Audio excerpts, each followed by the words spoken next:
இங்க ஒரு 16 பொண்ணுங்க மர்மமான முறையில காணாம போறாங்க. அத கண்டுபிடிக்கிறதுக்காக ஒரு லேடி ஆபீசரும் வராங்க. வந்தவங்க அந்த பொண்ணுங்க எங்கெல்லாம் காணாம போனாங்களோ அந்த லொகேஷன் எல்லாம் போய் பாக்குறாங்க.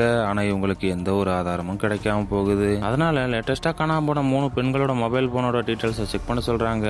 அதுலதான் ஒரே ஒரு பொண்ணோட Facebook அக்கௌண்ட் மட்டும் ஓப்பன் ஆகி கட் ஆயிருக்கிறத தெரிஞ்சுக்கிறாங்க. உடனே அந்த லொகேஷனை பாக்குறாங்க. அது ஒரு மொபைல் ஷாப்பை காட்டுது. அங்க போய் பார்த்தாச்சுன்னா அவனும் ஆரம்பத்துல சொல்ல மறுக்கிறான். ஒரு அடியை போட்டதுக்கு அப்புறம் போன் எடுத்து கொடுக்குறான். யாருக்கிட்ட இருந்து வாங்கினு சொல்லி கேட்டா 20,000 ரூபாய்க்கு வாங்கினு சொல்லி ஒருத்தன் டீட்டெயில்ஸை கொடுக்குறான். அவனை செக் பண்ணி பார்த்தா அவன் பாபி கேங்கோட ஆளா இருக்கிறான். பாபின்றவனும் இங்க உள்ள நிறைய பெண்களை கடத்தி ஒரு ஹாஸ்பிட்டலுக்கு கொண்டு போய் கொடுக்குறான். அந்த ஹாஸ்பிட்டலுக்காரனும் அந்த பெண்களோட உடல் உறுப்புகளை வெளிநாட்டுக்கு ஏற்றுமதி பண்றான். அதனால அந்த ஹாஸ்பிட்டலை நம்ம ரைட் பண்றதுக்கு முன்னாடி நமக்கு ஆதாரம் வேணுன்றதுக்காக இந்த பாபியை தூக்கலான்னு முடிவு பண்றாங்க. அதை கேட்ட அந்த அதிகாரி எல்லாருமே முழிக்கிறாங்க.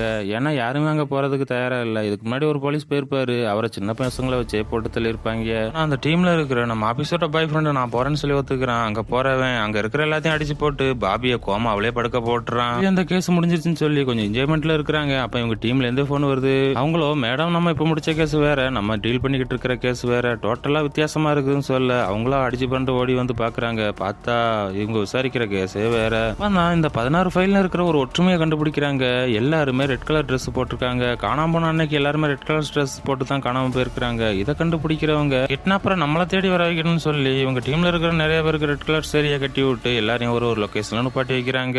3 நாளா வெயிட் பண்றாங்க. ஆனா கிட்னாப்பர் வந்த மாதிரி தான் தெரியல. உடனே மேல இடத்துல இருந்து இந்த ஆபரேஷன் உடனே நிப்பாட்டுங்கன்னு சொல்ல இவங்களும் சரின்னு சொல்லிட்டு எல்லாரையும் அவங்கவுங்க வீட்டுக்கு போக சொல்றாங்க. அப்பதான் இவங்க கூடவே இருந்த ஒரு லேடி கான்ஸ்டபிள கிட்னாப்பர் கடத்திடுறான். அவங்க காணாம போகும்போது அவங்களும் ரெட் கலர் ட்ரெஸ் தான் போட்டிருப்பாங்க. இதை தெரிஞ்சுக்கிறவங்க உடனே கிட்னாப் நடத்துறதுக்கு போறாங்க. அங்க போன ஒரு 3 குழந்தைங்க சண்டை போட்டுட்டு இருக்காங்க. எதுக்கு சண்டை போடுறாங்கன்னு பார்த்தா அவங்க கையில ஒரு முகமூடி இருக்கு. அதுவும் மரத்தாலானது. அதை பார்த்து தான் அப்படியே மிரண்டு போறாங்க. ஏன்னா சின்ன வயசுல இவங்க அப்பாவும் இதே மாதிரி ஒரு கேஸ் தான் டீல் பண்ணிட்டு இருந்திருப்பாரு. அவங்க கையிலயும் இதே மாதிரி ஒரு முகமூடி இருந்திருக்கும். அப்படித்தான் அவர் காணாம போயிருப்பாரு. உடனே தன்னோட சொந்த ஊரான கேரளாவுக்கு தன்னோட காதலனோட போறாங்க. அங்க போய் அவங்க அப்பாவோட கேரேஜ் எல்லாம் எடுத்து பாக்குறாங்க. அங்கேயும் ஒரு மரத்தாலான முகமூடி இருக்கு. உடனே அதை எடுத்துக்கிட்டு தன்னோட அப்பா வேலை செஞ்ச போலீஸ் ஸ்டேஷனுக்கு போறாங்க. அங்கதான் இவங்க அப்பாவோட ஃப்ரெண்ட் இருக்கிறாரு. அவர் தான் நடந்ததெல்லாம் சொல்றாரு. இடுமன் காட்டுல இருக்கக்கூடிய காட்டுவாசிகள் எல்லாருமே ஊருக்குள்ள வர ஆரம்பிக்கிறாங்க. இவங்க மனித கறியை வேட்டையாடி சாப்பிடறத பாக்குற ஊர் மக்கள் எல்லாருமே அவங்க எல்லாத்தையுமே அடிச்சு ஒரு மரத்துல வச்சு கட்டி எல்லாத்தையுமே தீ வச்சு எரிச்சிடறாங்க. அதுல ஒருத்தன் தப்பிச்சிடுறான். அப்படி தப்பிக்கிறவன் சாதாரண மனிதனா வாழணும்னு நினைச்சு ஒரு கறிக்கடையில வேலை செய்யறான். அந்த கறிக்கடைக்காரன் அவனுக்கு ஒரு கல்யாணமும் பண்ணி வைக்கிறான். அதுல ஒரு குழந்தையும் பெத்துக்கிறான். ஆனா கொஞ்ச நாள்ல மனைவிக்கு ஒரு நோய்வாய் தாக்கப்பட்டு அந்த மனைவியும் இறந்து போயிடுறா. அதனால குழந்தைய வளர்க்கறதுக்கு ரொம்ப கஷ்டப்படுறான். திடீர்னு ஒரு நாள் இவனுக்கு பார்வை கலர் வருது. இவன் கண்ணுல ரெட் கலர் தவிர வேற எந்த கலருமே தெரிய மாட்டேங்குது. இதனால டாக்டர்கிட்ட போய் கேட்டாச்சுன்னா டாக்டர் இப்படிதான் இருக்குன்னு சொல்றாரு.